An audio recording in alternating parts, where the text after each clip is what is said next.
All right. My meta title is thinking about molecular self-assembly that thinks, and you should understand that this title I've chosen is a bit tongue-in-cheek. You could fairly consider that the idea that self-assembly thinks is a bit too philosophical or even meaningless, but I'm going to go ahead with it. A great number of scientific advances, perhaps all scientific advances, have their origins in meaningless questions because one is trying to understand things that aren't understood. So the criterion ought to be that by the end of this talk, hopefully this questionably meaningful question ought to be replaced by more concrete and meaningful questions. So begging your patience and without prejudice, I will be even more concrete. Can a single molecule think? Well, how do we approach this? Well, we might look at other questions people have thought about. Can animals think? So this is, of course, a question with a long history, and many great minds have written about it, and entire books with various answers. I think, although rational thought has it's sometimes been considered to be the unique privilege of mankind, modern science has erased and made blurry what used to be thought of as absolute distinctions. I think Darwin said it fairly well, that the difference in mind between man and higher animals, as great as it is, certainly is one of degree and not of kind. So if one takes that general approach, one could then ask, well, of degree, what are the ends of the spectrum? And it has been asked, can a single cell think in some sense? Dennis Bray has written extensively, not precisely about this question, but more broadly about in what ways can the processes inside a cell be thought of as information processing, and what kinds of parallels exist to models of human thought. And one point that he made quite early on is that protein networks can process information in a sort of sloppy, high-dimensional way that can be mathematically quite analogous, maybe even more analogous to real neurons. So looking at his work, one thing that one sort of immediately appreciates is that this notion of thought is far too broad a notion, and to make any kind of progress, you have to take this concept and put it through a prism and separate it out into more concrete concepts that one can really define more profitably. Here are some aspects of thought that some are more definable, others less so. And so this is maybe the attitude. If we look at a particular system, we can ask, well, which of these aspects can we see in that system? So I think if you have any takeaway from this talk, maybe what it ought to be is that there's some wonderful things to go read or watch. I highly recommend Bray's talk about the processes inside single cells, looking at them from a computational point of view. He knows a lot about the real biology and can relate that, and you'll be quite surprised by how complex the processes inside living cells are if you're not already a biologist. also recommend The Journey to the Microcosmos, now my favorite YouTube channel, which has amazing microscopy images of just the variety of mostly single-celled organisms that are out there. So we can look at these kinds of behaviors, ask whether there's memory, information processing, decision making inside single cells, and how sophisticated they are. And then because these are analyzable systems, we can look into them, look inside cells, and ask, well, what is this? Forgive me, thought stuff. What are the mechanisms that make it work? Okay, so that's a lot of blah blah. The topic of this talk, this conference is really one more of engineering. How do we design systems? And to a great extent, we're designing systems that are inspired by biology, by the amazing things that cells do, whatever you want to call them. And one thing that I like to keep in mind is that being inspired by biology and engineering based on it is something humans have been doing for an awfully long time. And we've found various capabilities in biology and harnessed them in some ways. And for many kinds of things that we've managed to master, we've harnessed them first by essentially taking what biology does and well, putting a harness on it in the case of, say, transportation, where you put a harness on a horse. That is to say, we sort of take the biology and we modify it in some way, or encapsulate it in some way to capture its power and utilize it for our own good. But often the next step is ab initio engineering, where we take components that aren't biology, but we try to reproduce the biological function.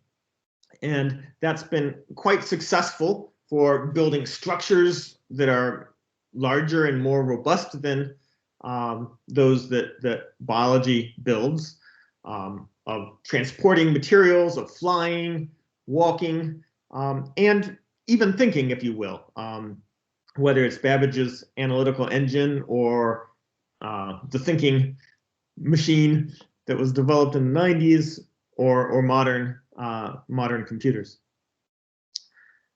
So our talk is really sort of going from these, our conference is going from macroscopic systems to the nanoscale. And the inspiration from biology, I'm showing a picture here of a cell, a ciliate. And I had trouble finding the right word to describe what is this capability that we're really excited about here. And so I abused words again. I put down chemicking. This is very much an abuse of words, because that phrase comes from the textile industry, and it means to treat textiles, for example, with certain kinds of bleach to change what they do. But it's a more concise term, and I'm using it here to mean the kinds of things that chemical reactions can do, manipulating molecules in some sense, building systems from the molecule on up, doing chemistry but autonomously. And in this broad scope, we can see maybe synthetic biology is harnessing biology, taking actual living cells and modifying them to our purposes to get them to do our chemicking for us. For example, to manufacture molecules.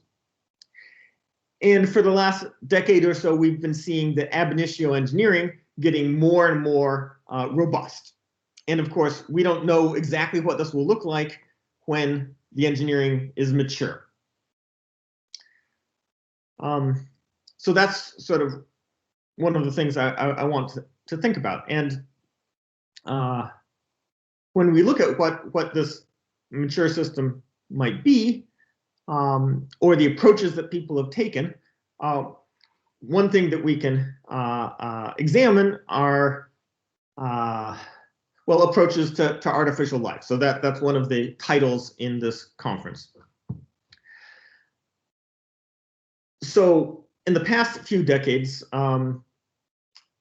this term has been used a lot, along with terms like synthetic cells or artificial cells or protocells or minimal cells, to mean a certain way of approaching and trying to understand the complexity of biology. For example, trying to reduce cells to their minimal forms by removing as many components as you can, or perhaps synthesizing the genome to try to synthesize a essentially mostly evolved biological cell, but synthesize it, put a synthetic genome into it, an amazing accomplishment.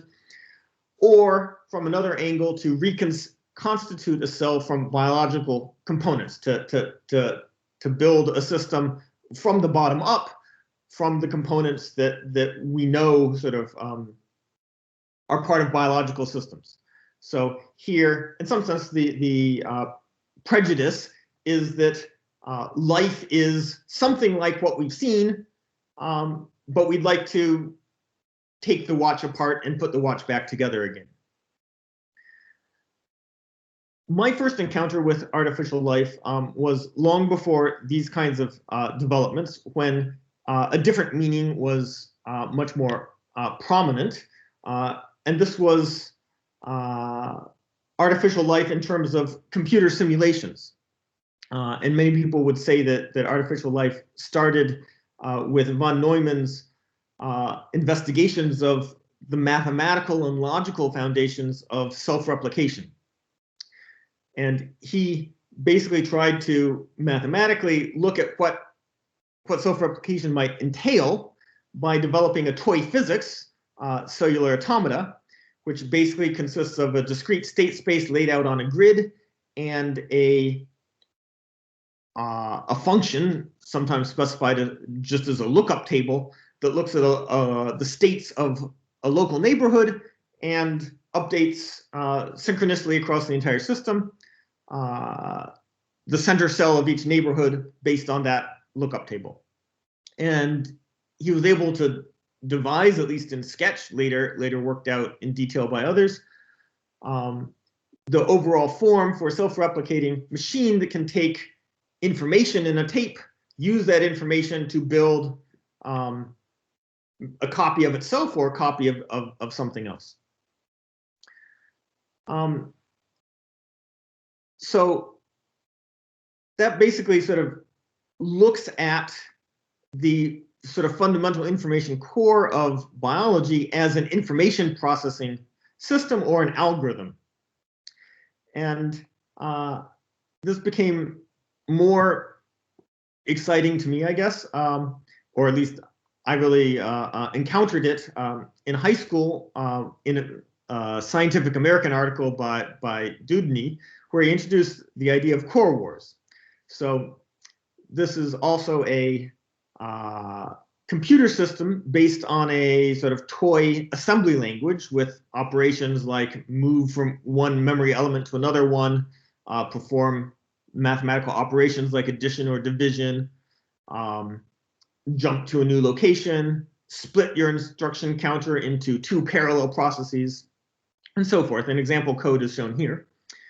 And the core war task was basically a competition between two programmers.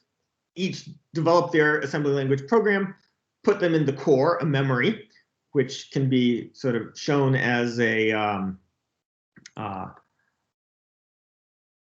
grid of memory locations. And then as the assembly language programs run in parallel, they can copy themselves, they can replicate themselves by copying their memory to another location and running. They can try to kill each other by writing memory into the memory locations of another program. And eventually only one of these programs is alive. So you win. So there were tournaments and so forth between these programs. And you can imagine that if you have programs that are writing over each other's memory locations, they will sometimes modify each other. And sometimes those modifications will also be viable rather than deathly. And Tom Ray basically made a version of this kind of system where he just ran it for a long time and actually saw evolution in practice. So he, by watching a long simulation, basically could watch evolution, and now you get a essentially phylogenetic tree of computer programs. And since this sort of pioneering work that looked at algorithms as evolvable systems, there's been a whole spectrum of artificial life systems that use different kinds of models of computation, not just assembly language, but maybe Turing machines or Boolean circuits, L systems, graph automata, the lambda calculus, artificial chemistries. And they give this sort of viewpoint that some of the essential aspects of living systems, starting with self-replication, can be thought of as algorithmic systems. So some takeaways you might take from this is, one point is that in any decent programming language or a simple model of computation, copying information is easy. Self-replication is easy. The complicated stuff starts when comes when you try to get your self-replicating artificial organism to compete with others and do something interesting, where the program really has to be more sophisticated. And so self-replication is just one example of an interesting and evolvable algorithmic behavior. Another perspective that comes from this line of work is that engineering a universal machine might be easier, as easy or easier than engineering a bespoke machine or a variety of bespoke machines. There are very simple universal Turing machines and universal examples of in other kinds of models of computation. So the downside of this strand of artificial life is that in some sense it is too dry and mathematical. These are formal models that you can write down, you can simulate, but their connection to reality is quite questionable. And so this is actually a considerable fraction of my interest in models of molecular computation. That if one can look at molecular systems from the viewpoint of models of computation, then things like self-replication become examples of programs, and designing a universal machine or various other aspects of a computing system or algorithms gives you a sort of generic framework where if you can solve that one problem of implementing a model, there are many examples of algorithms that you might be able to implement. So there's actually a wide body of work for abstract models of molecular computation. I think maybe one of the earliest examples of thinking about programming chemical reaction networks is from Rossler, 1974, who showed that chemical reaction networks can perform switches, Boolean circuits, neural networks, programmable reaction diffusion systems. But that sort of those theoretical insights of his were sort of left there in the mathematical realm for many years. But there are other kinds of systems such as polymer CRNs, systems with models with membranes, and in particular systems that have more spatial components like reaction diffusion systems, or if you take a reaction diffusion system and take a chemical reaction network on a surface where molecules only interact with neighboring molecules, you can get a very interesting class of computations. I've also done a fair bit of work on simple models of self-assembly, such as sort of tile-based abstract models where pieces just stick if they can stick. So what's advantageous about these models is that a very simple model of computation will have very few operations or primitives. A chemical reaction network, an abstract one, will just involve chemical reactions, and so it's very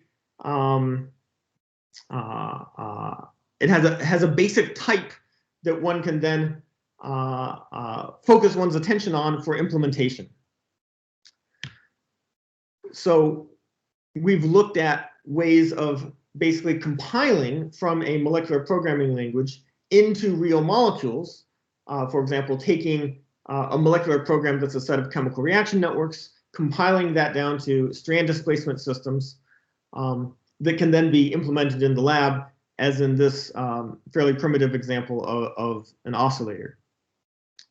Our work on self-assembly, which I think you heard before, also takes this sort of approach of starting with an abstract model of computation, such as iterated Boolean circuits, compiling that to a more molecular model, such as abstract tile assembly, compiling that with some proofreading enhancements for fault tolerance into a domain level model of DNA self-assembly, compiling that into specific sequences that can be synthesized in the laboratory and experimentally demonstrated.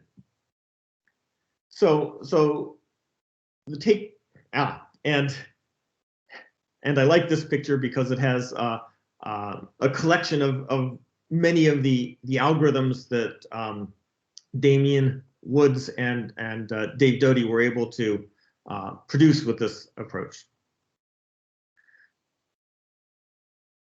So the key insights that we might have here is that the systematic compilation from an abstract model of molecular computing into a low-level implementation using DNA nanotechnology is possible, although perhaps still challenging. There are challenges of fault tolerance. How do you find and deliver and define fuels for a sustained out of equilibrium function? Can you make the laboratory process less difficult so that you could program molecular systems as easily as you program electronic computers? We're ways from there. But I think this view also sort of at least encourages perhaps some people to see that molecular systems are instances, or can be thought of as instances, of algorithms in a model of computation, and that things is variable as self-assembly and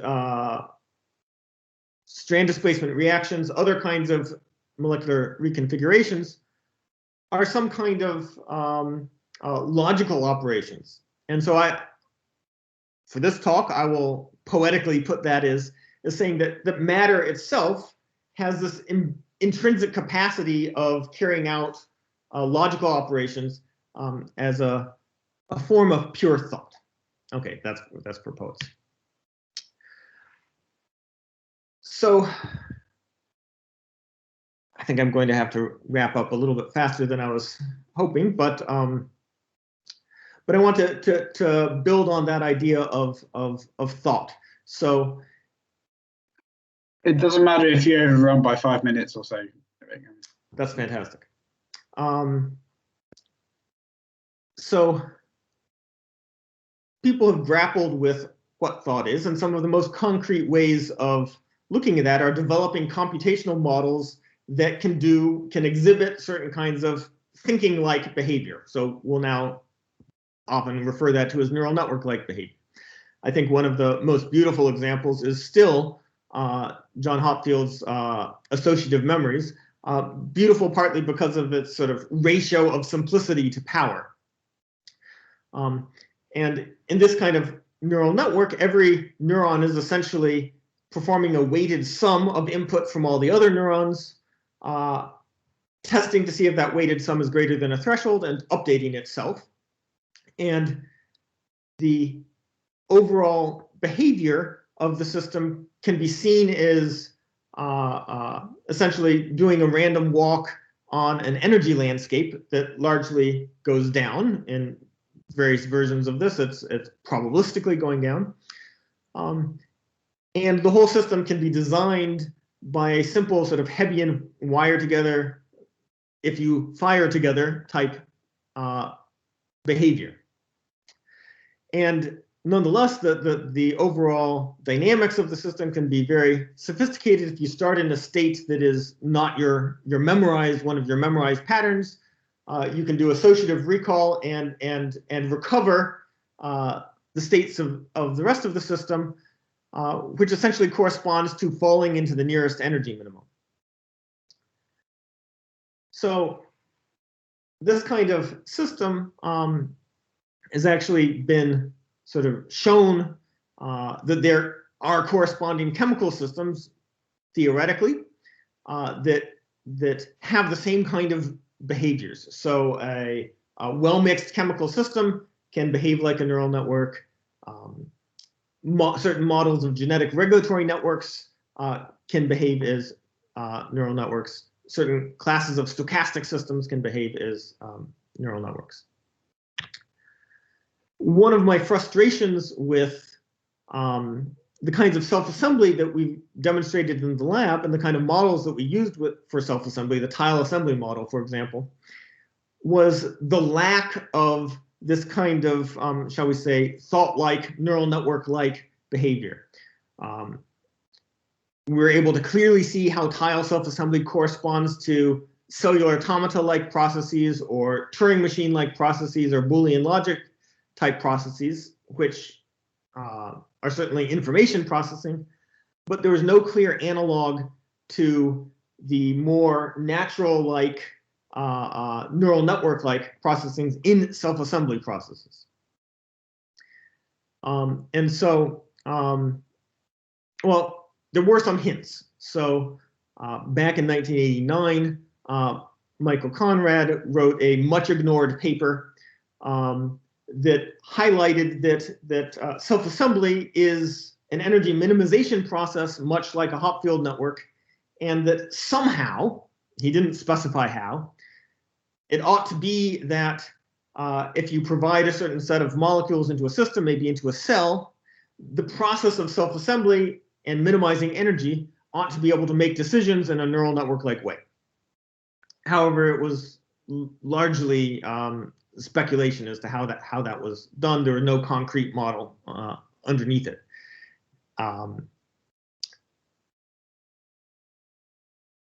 So the first concrete model that I'm familiar with that sort of made this connection comes from Arvind Murugan's work, where he looked at what he calls multifarious self-assembly.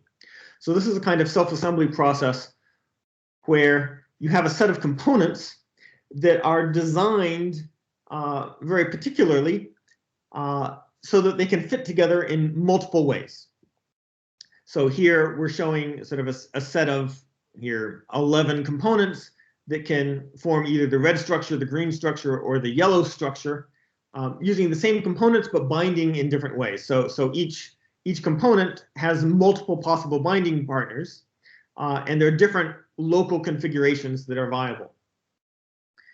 And so such a system, if you just sort of throw those components in a test tube, they'll make, perhaps by random chance, they'll make all of these structures, or perhaps they can be biased to make a specific structure due to, for example, the presence of a seed that already has a pre-nucleated arrangement. That arrangement can be extended. Perhaps there's a chemical potential due to concentrations. Some higher concentration species are present. They might bias towards systems that have those species co-localized. Or you might change the binding energy if you can redesign your molecules to favor one specific structure.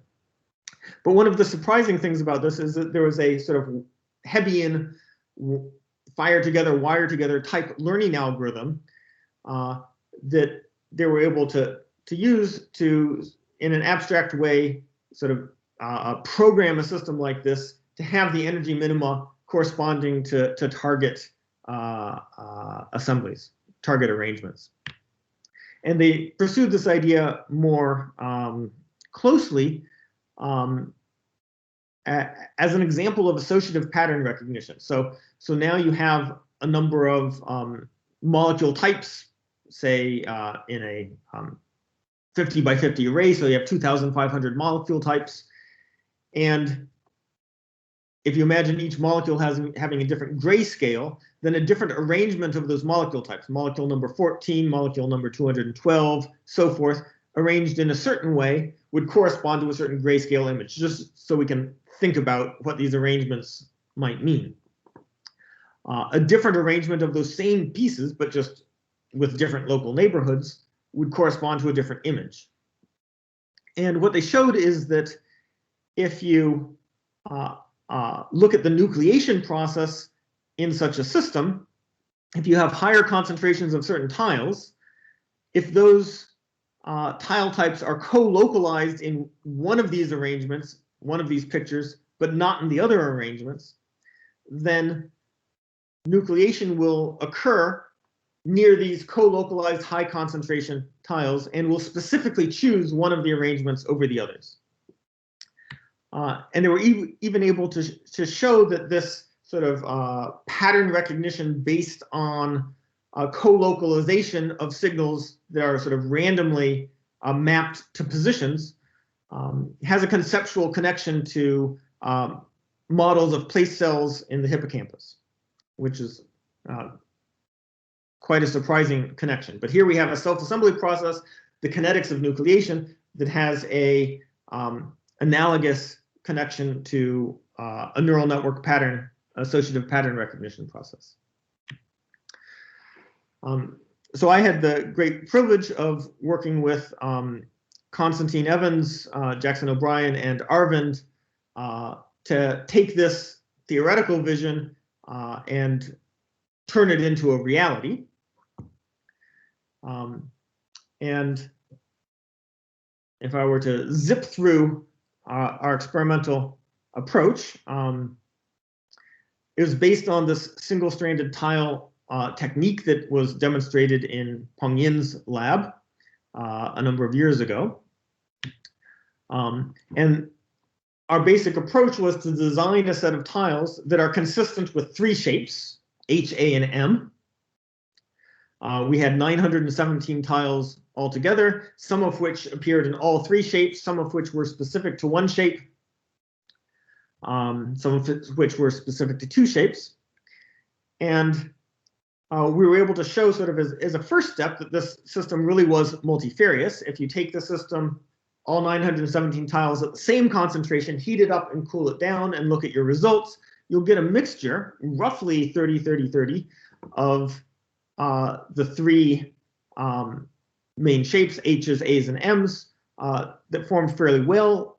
We didn't find completely random garbage. We found many incompletely formed shapes, but the things that we found were mostly fragments of these designed structures. And the idea then is that if we have some high concentration tile types that are co-localized in a particular area, in one of the shapes, those same tiles will be distributed in the other shapes, and thus this concentration pattern will be recognized by the nucleation process in the growth of one of these shapes. And so we're showing a model here where one of the shapes has a lower energy barrier for nucleation with a given set of high concentration tiles than the other two. So this model sort of checked out in more detail the intuitions that they had previously articulated. We can also follow the system experimentally by designing fluorophores that quench when a local context is self-assembled, bringing a quencher and a fluorophore together. And that allowed us to supplement the atomic force microscopy imaging with sort of a real-time observation of the process of self-assembly. So we made a system where we would have, for example, 4 test tubes. In each test tube, we have a different combination of these fluorophore quencher pairs for readout, perhaps in a local context that only occurs in the H tile, perhaps in a local context that only occurs in the A tile, perhaps one fluorophore on each shape, effectively. And so when these fluorescent signals quenched, we can see that a particular shape nucleates early on or perhaps later. So that allowed us to verify that for most locations in the shape, a high concentration set of tiles would specifically speed up the nucleation of one of our shapes. And the punchline that I'm going over time with some embarrassment, but I really wanted to show is the actual pattern recognition process, where we take images, map the images in a systematic way onto the tile types. So with some in silico tuning, we chose an arrangement of concentrations to tiles, sort of as illustrated here. And that pixel to tile map is fixed for all experiments. And then we could show that providing an input with a concentration pattern that reflects the image, the self-assembly process can recognize and distinguish essentially the images that we trained the map to be classified as H. In those cases, the H shape would grow. Those that are classified as A would grow the A shape. Those that are meant to be classified as M would grow the M shape. So our experimental results are summarized in this complicated diagram here, which is basically looking at the fluorescence readout, what fraction of the time of quenched fluorescence or what fraction of AFM counts corresponded to the desired color. And although some of the systems didn't work as well for all the patterns that we trained for, at least the majority output was recognizing the correct classification. Okay. So I'm going to wrap up. So one of the things that I think we can take away from this is that we had a kinetic control that was due to a very stochastic process on a discrete state space in this tile assembly model that was exploring different alternatives, and the bias of the stochastic processes that sort of overcame the nucleation barrier was essentially a search process. And I think this idea of search processes by stochastic chemical systems, whether in self-assembly or well-mixed systems, is a very powerful way of looking at how molecular processes can do information processing and utilize information processing. So we've seen that neural network-like information processing can occur in well-mixed chemical reaction networks, at least I said it, and even in the nucleation kinetics of self-assembly. And I think going forward, one question is, where can other kinds of thought-like molecular processes occur? Processes that integrate information in a sort of very broad, distributed, connectionist, and robust way. One place that I think is worth looking at is at the cellular scale of pattern formation, how self-organization, self-repair, and potentially self-replication by repair of damaged structures can correspond to stochastic local search in a molecular self-assembly process. So that's I think a direction of future thought. So I will thank you for listening.